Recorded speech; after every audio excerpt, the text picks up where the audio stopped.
From My Bondage and My Freedom, critical reading questions.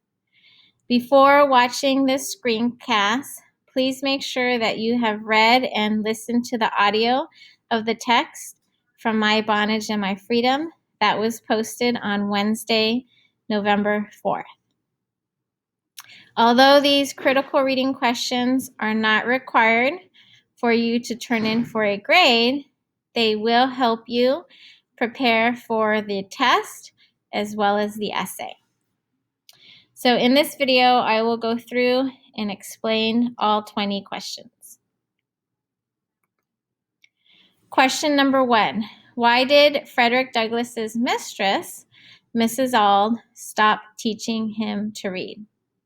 So here you can see in this picture I took from the textbook, it talks about the reason why she stopped teaching him was because her husband basically told her that she was not to teach him anymore. 1B, was it easy for Mrs. Auld to stop teaching Douglass and treat him as less than human? Provide textual evidence to support your answer.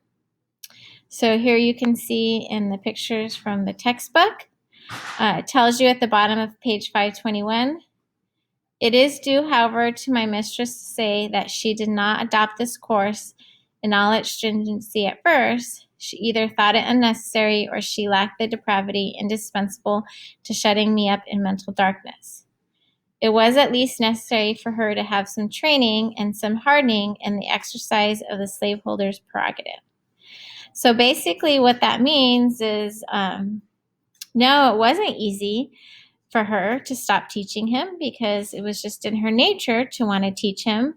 And also she actually had to kind of be trained in order to know how to treat him not like a person, but like a slave. Question number 2, nature has done almost nothing to prepare men and women to be either slaves or slaveholders. Page 522, explain what Douglass means in this quote. Basically, it means that people are not born knowing how to be either a slave or a slaveholder. You can see here in the text, it says, one cannot easily forget to love freedom, and it is as hard to cease to respect that natural love in our fellow creatures. Meaning that to be a slave, you have to not be free. And then to be a slaveholder, you have to treat another person not as a person, but as property. And here, this is one of his main claims in the text. He's saying that people are not born knowing how to take on both of those roles.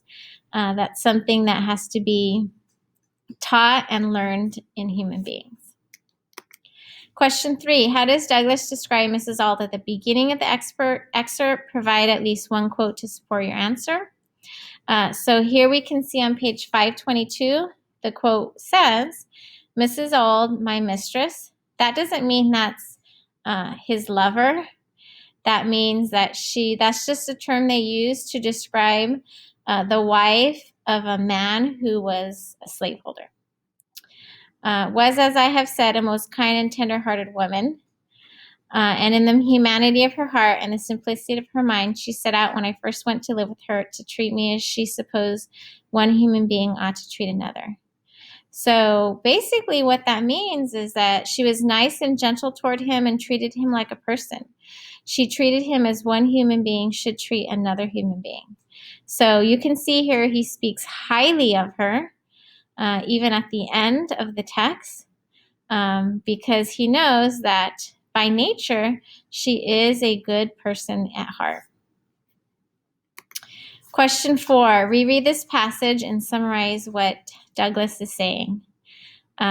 Basically, in this whole passage here, he talks about how she wasn't really good at being the wife of a slaveholder because she was a nice person. And kind of to be in the role of a slaveholder, you can't be nice to the slaves. And she basically treated him like she treated her own son, not like a piece of property.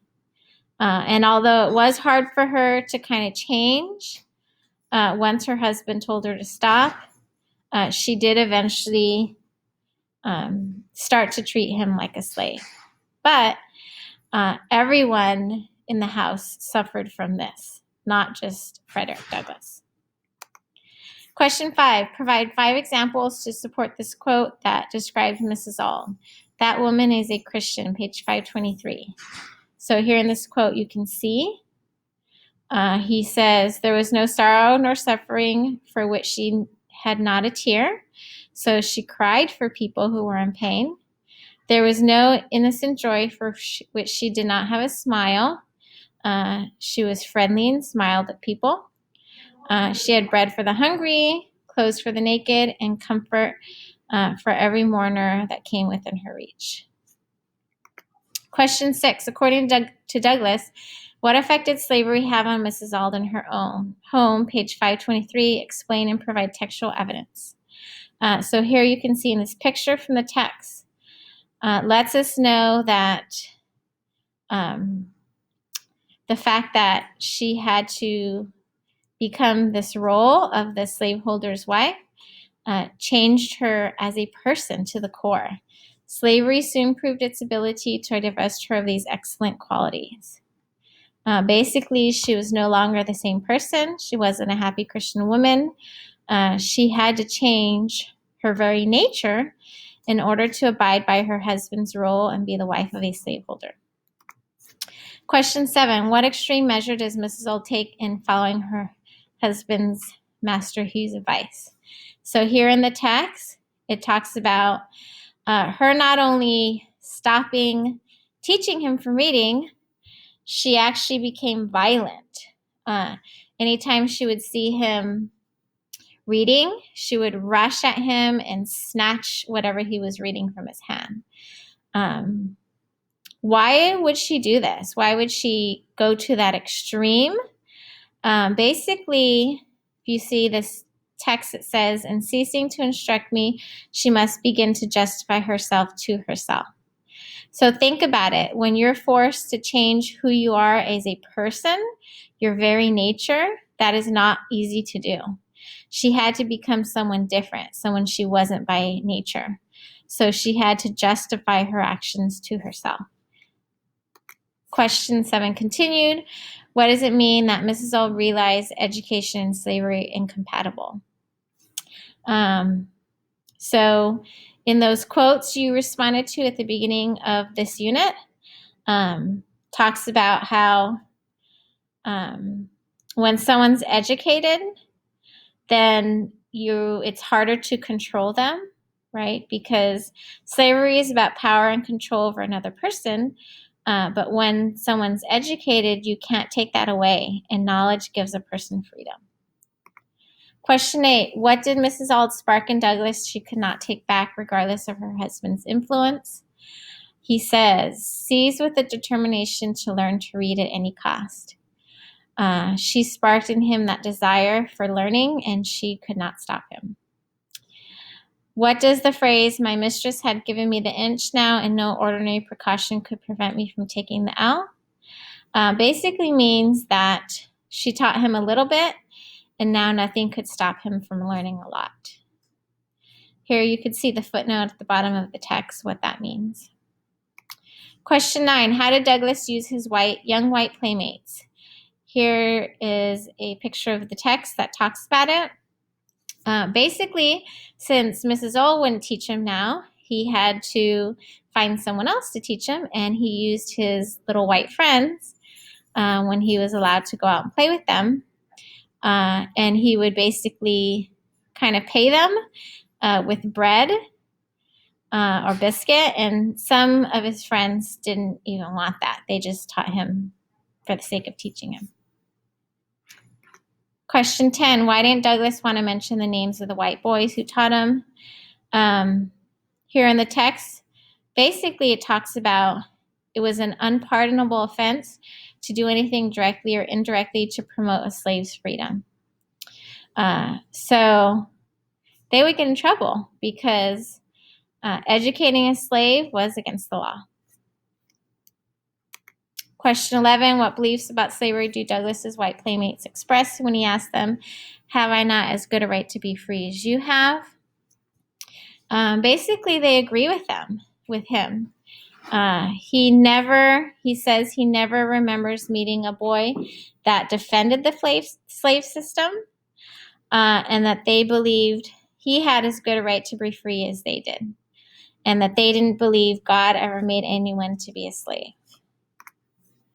Question 12, according to Douglas's main claim about slavery being learned and not natural, how would he say these white playmates would feel about slavery when they are adults? That when they become adults, they probably would agree with the institution of slavery because they have been perverted or influenced by the adults in their life and the community in which they live. Here, you could see the footnote, unperverted means uncorrupted. So the word perverted means changed or corrupted.